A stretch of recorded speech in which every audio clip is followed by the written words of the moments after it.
Welcome to Rome. This is The Bittersweet Life with Katy Sewell and Tiffany Parks. Hello, this is The Bittersweet Life. I'm Katy Sewell. I'm Tiffany Parks. Katy in Seattle, Tiffany in Rome. And while it seems like the whole world is going somewhere, on a trip, on an adventure, you and I are not. We are just where we are. And this seems to me like the epitome of what March is. But I tend to have kind of a grim view on March, which I've been told that I need to get over. Why do you have a grim view of March? It's like the beginning of spring. It's the most hopeful month. Well, okay. I think it goes back to a particularly traumatic March where it was, I don't remember what year it was. It was probably around 2016-ish. When this show was going on. It would be interesting actually to go back and listen to what was happening on the show during that March, because it would have been a real feat for me. But that particular March was a month when in Seattle it rained every single day, the entire month, as far as I recall. Maybe we got one day off, but every single day. And when you think of Seattle, the first thing you think of is rain, right? Drizzle, rain, gray skies, all very accurate. However, this particular month, it poured rain all month. And pouring rain is not something that we get here a lot, like really, really heavy rain.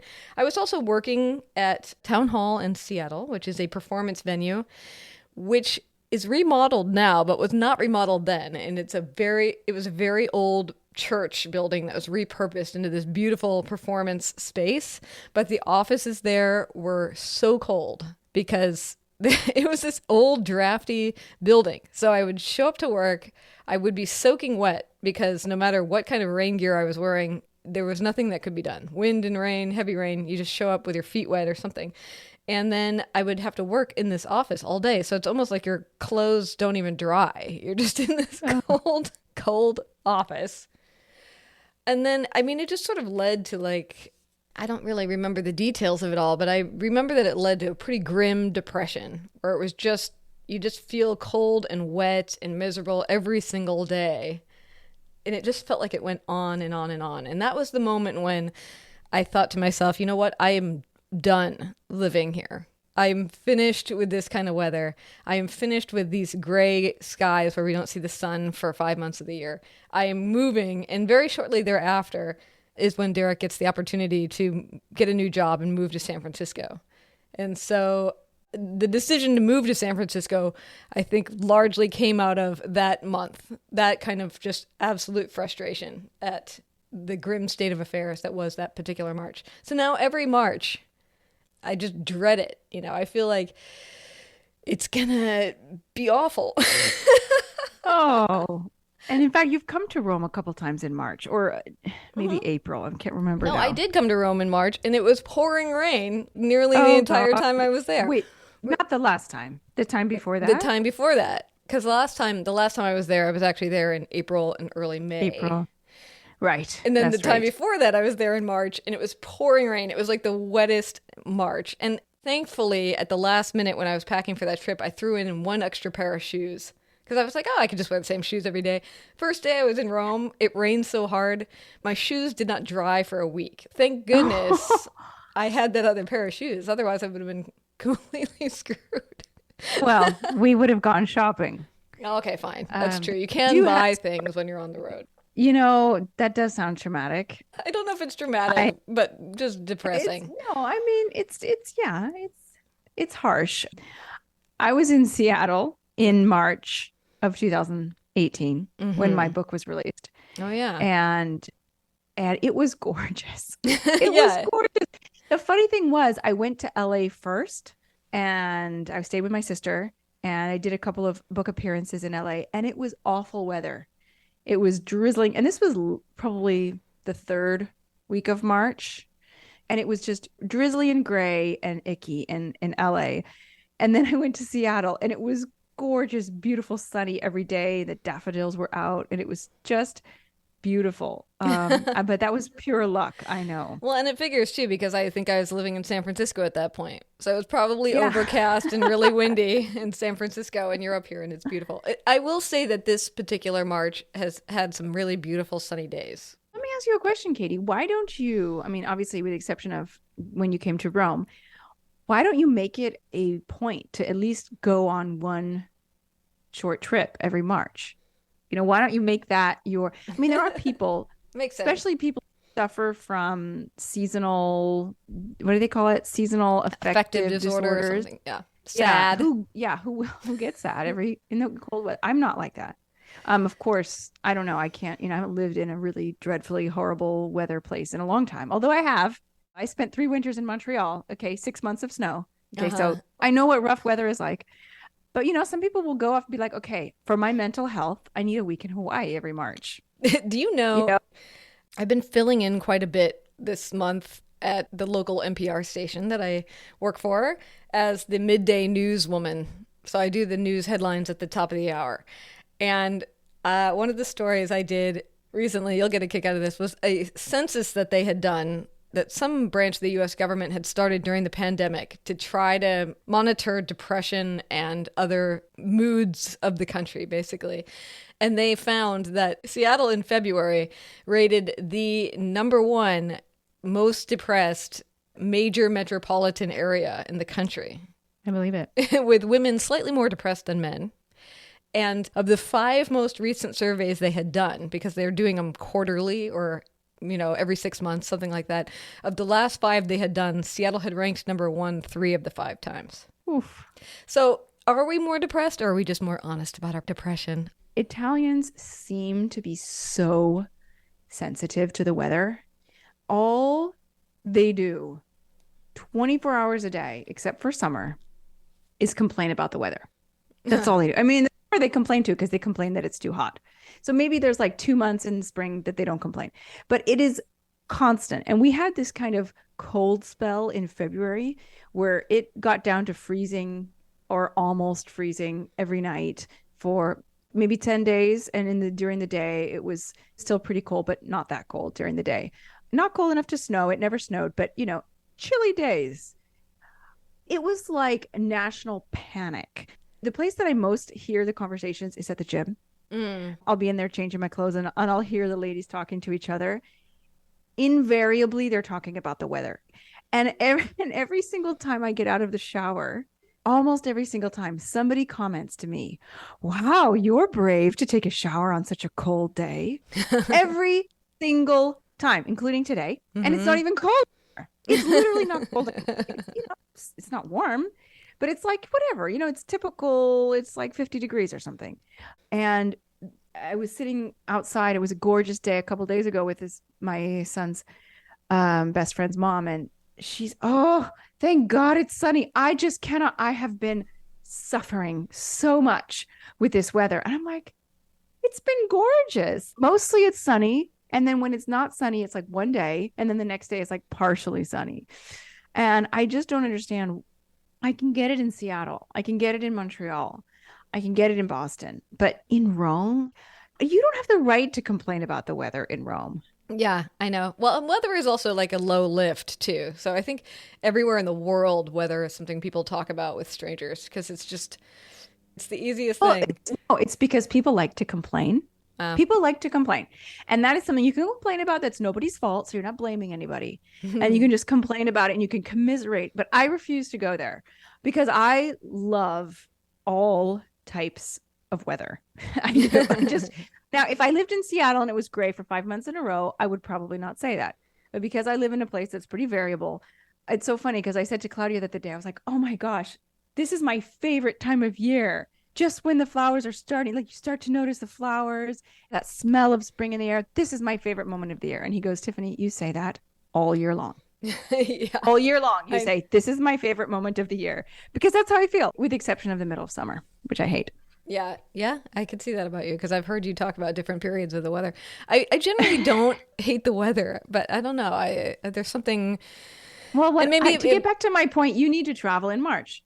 The bigger issue is, and something you've vividly observed in Rome, is that everybody is traveling. It feels like. Now, I would say that most of the people I know right now are mostly hanging around Seattle. That said, I was just sitting in a coffee shop yesterday, and there were two women next to me talking about their upcoming trip. And I do feel like that's a conversation that you're overhearing a lot, or you're having in line, or you're talking with other parents about it. Oh yeah, we're going to be going here in April. We're going to be going here in March. We're da, da, da, da, da. All these plans that people have. And it does feel like the travel boom is on. And when it's you and me and we're like, well, we don't really have any travel plans anytime in the foreseeable future. Or, well, I mean, how long is the foreseeable future? I'm definitely going somewhere in June or July. We haven't quite figured out exactly the moment yet, but we're definitely going to take our family vacation. We take a family vacation at least once a year. So we are going to do that. We just don't know where yet. For me, it's just from what I've been hearing, and I talked to somebody who has a contact who works in the Rome airport, the Fiumicino airport. This person said that, they see the bookings. I don't know exactly what their job is because I don't know this person, but they see the bookings coming in, for all airlines. It's not just for the Italian airline. And it is beyond what has ever been seen before as far as flights coming into Rome. Off the charts, way higher than pre-pandemic levels. And I'm so not surprised because I think that people got so stir crazy during the pandemic. So many trips were canceled. And a lot of people did go in 2022. 2022 was also a big travel year. But I think that 2023 is going to be bigger. I think I told you when I was at Easter time last year, I was hanging out with my mom and my nephew, first day they arrived. And I was just absolutely overwhelmed with the crowds in the city. Now, it was Easter weekend. Okay. So the busiest weekend in Rome. It was so crazy. And it was a combination of, is it that I'm just not used to the tourists, or is it really more than usual? And I think it was probably both. Claudio, the Vatican museums, you've been there. You went in the wintertime. They were empty, right? Practically. Mm-hmm. Yep. That's how it always used to be, is you go in there, unless it's maybe a Saturday, you go in there during November, early December, late January, February, and they're empty. And Claudio, who's in there every day, sends me pictures. He's been sending me pictures for months of these crowded galleries in the museum where you cannot move. And he said today it's as crowded as it is at Easter. And this was the entire down season, the entire low season. I mean, I remember sitting at a little cafe with Aurelio back in November outside. We were sitting at an outside table and this tour group went by on a street it's not even like it was the street that leads to the Vatican museums or the street that leads to the Colosseum. It was this really kind of small street that's not necessarily on the main tourist track. And there were like 60 people in this group and I just thought, when has this ever been like this in November? And everybody who lives here, and particularly people I know who work in tourism and my friends who are tour guides in the Vatican, are just like, I do not understand. They usually have downtime during the low season, at least a month or two, where they're not working very much and they can kind of recoup their energy from the high season. And they just didn't have it this year. It's just been complete full go. And so if that's what the winter was like, I'm like, what is the spring and the summer going to bring? I'm scared. Maybe everyone will be worn out by then. It will be like the rush is over. I don't know. And I wonder, is it Italy specifically, or is it all major tourist attractions throughout the world? Well, we'll have to ask for those of you who live in other major tourist attractions, what's happening? Send us a note and let us know. What is Claudio saying about it for him personally? I mean, I know his job is often around crowds anyway, but is the job more stressful when there's that many more people? Oh, yeah. I mean, he's guarding, right? So he's got to be keeping an eye on everybody. It's stressful just simply being around that many people. It's a physical stress. It's an energy suck too. When you're around that many people, there's some psychological reason for it. It's just when there are that many people around you, it's draining. It's exhausting. And, he's in it every day. It's hard. And he always looks forward to the low season. He's always like, oh, it's going to be a little bit calmer now. It's going to be a little bit quieter. Also, think just the noise of that many people.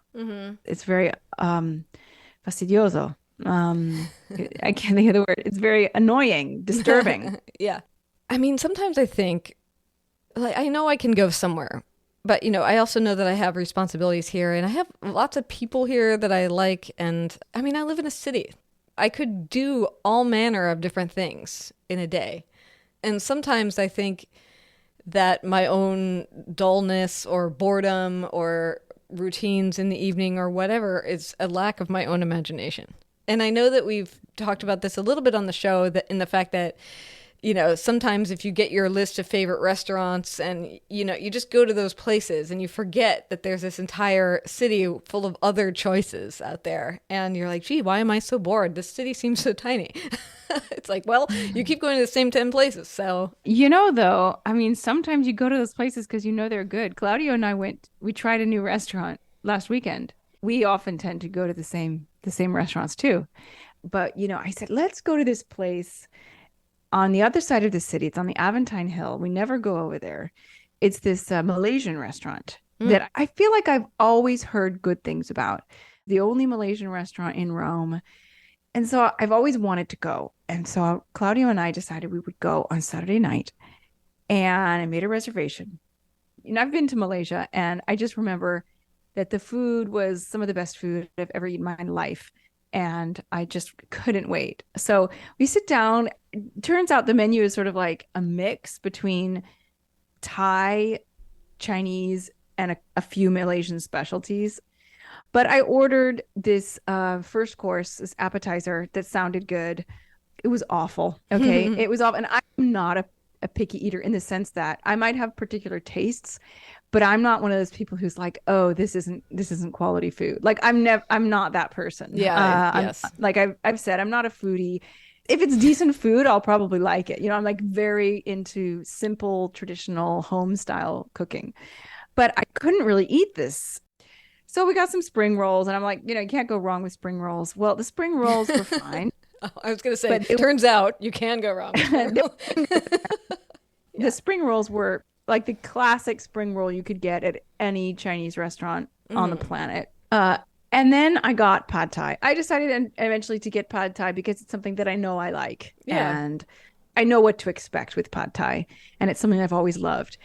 It arrives and it is tepid. It is limp. See, this is all okay. I would say this is another one of the reasons why you go to the same 10 places, right? Because that's what I'm saying. But I mean, I think I also go to the same 10 places because they're cheaper. So they're not necessarily better. They're not even necessarily good. Reason. Oh, well, if they're not good, then I mean, they're okay. They're better than me having to cook every night. You know what I mean? But I mean, the state of affairs in Seattle, at least, is, I mean, it's very hard to go out for dinner with you and another person and not spend at least $50. And so trying new things, it's a risk. It's a risk. And I remember saying to Claudio, like, thank God we didn't have to pay a babysitter, because I really stays at my in-laws when we go out, and when you have to pay for a babysitter, like, an evening out can be really, really pricey. When you have kids, even if you're lucky enough to have a grandparent around who can be a babysitter, which is extremely lucky for us, it's still complex to organize a night out, a date night, because you've got, okay, tomorrow's school, we can't do it on a weekday, or we got this thing coming up the next morning, we can't do it then, And, I was so excited for this restaurant, and it was such a disappointment. I didn't even tell you the worst part. Claudio found a little piece of wire in the food, but he was in his mouth. Oh, wow. Like, he had to pull it out of his mouth, like a little metal wire that was probably part of a scrubbing, a scouring pad or something. Enough about the restaurant, but I get why you don't want to branch out sometimes. And also, you know what? Traveling is not just expensive, it's tiring. Mm-hmm. I love to travel. I mean, I'm a huge travel lover, but it's tiring, especially if you're towing kids around. And when we got back from Florence, I mean, we were only there 2 days, and we got back, and I was just like, oh, thank God I'm home. Like, So I think, I don't know about our listeners, but I feel out of practice traveling. I feel like I went so long without traveling during the pandemic, and just because I was raising a little kid, so I wasn't traveling very often, that I now feel out of practice, and I feel like it takes a lot out of me that I don't feel like it used to. I don't know if you feel the same. Do I? I don't know. I always usually tend to find some kind of travel sort of freeing.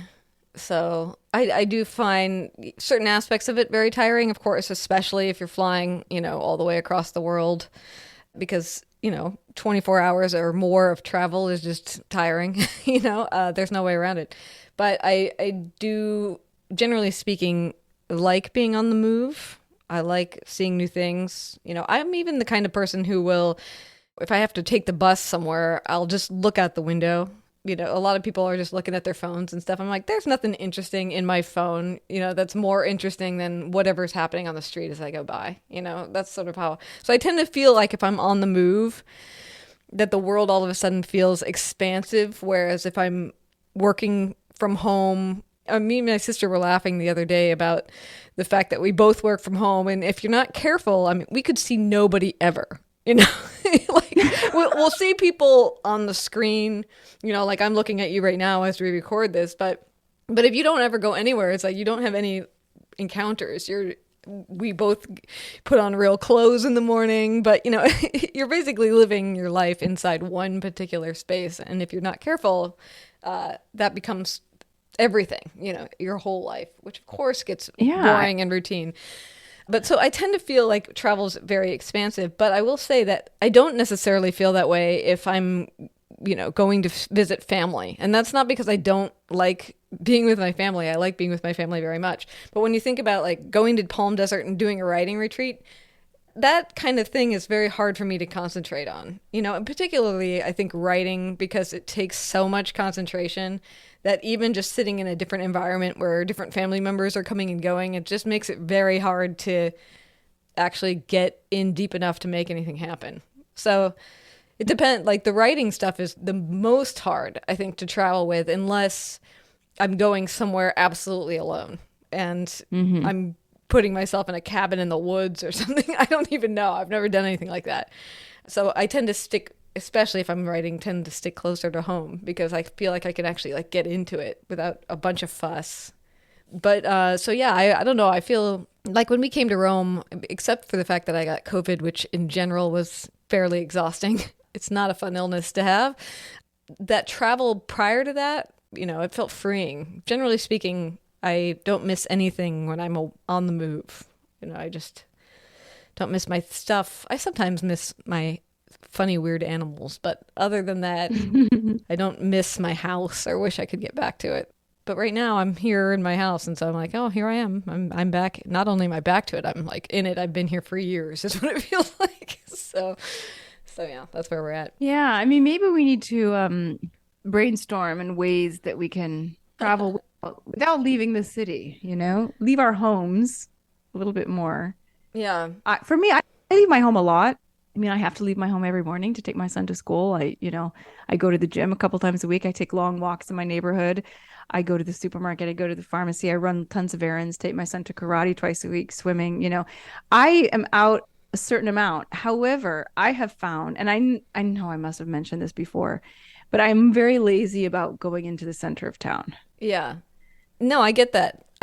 because in running those kinds of errands, even though like taking a kid to karate isn't really an errand, but you know what I mean? Running those kinds of errands are different. Like, yeah, you're getting out. Like I got out. I went to the grocery store on Sunday, but I mean, it's, it's not like you're getting out, you're just surviving. I mean, I think we need to do a larger show about your resolution to have more fun, because I feel that same thing. It's not for happening me right now. I know, and I feel that It's same thing for me. Not Like, succeeding. I want to have more fun. I had this thought the other day. I went to see a science lecture with a friend of mine, and it was at a cafe in a bookstore with a speaker that's great, talking about crows, which, I'm interested in. But I was there in this very dynamic space with tons of people, and I looked around, and me and my friend are there, and everybody else who's there is probably at least 20 years older than us, And I love older people, and I spend a lot of time with older people. Some of my best friends that I hang out with every week are almost 70. But that said, I did have the thought when we were sitting there, I'm like, where are the people my own age? What are they doing? Because I never encounter them. I might see them in a grocery store.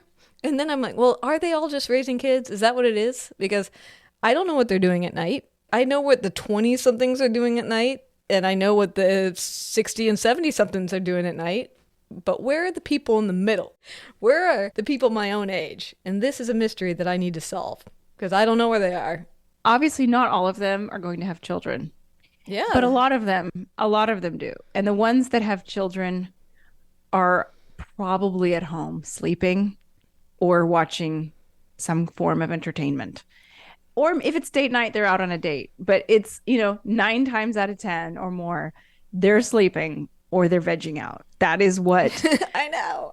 40-ish parents do because we can't leave the house because we've got a little one who's asleep and we're tired. Right. Right. I mean, so I'm tired too. I'm tired. I'm tired. No, I know. I know, but you're not stuck in the house, Katie. You're not stuck in the house. That's true. I can go anywhere at any time. That's definitely true. It was a lifestyle choice. Yeah. Yeah. All right. Well, we should end it there.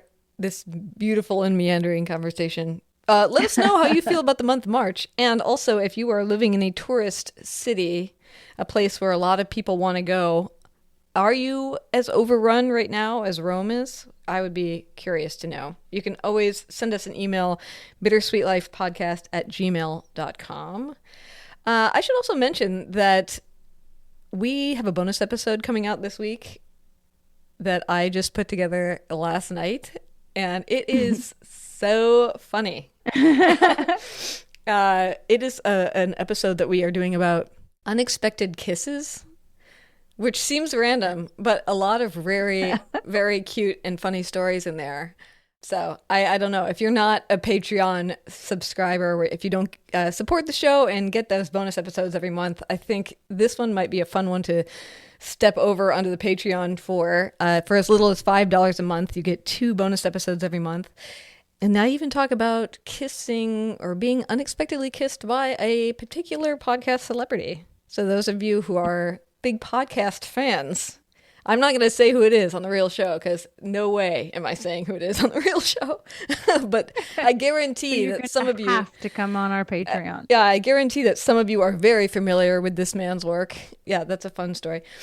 We also made a huge announcement on the Patreon this month of an upcoming very special, very exclusive events, which eventually we will be announcing on the main show. But if you want to be in the know and maybe get your name in the hat faster than everybody else, visit us over on Patreon.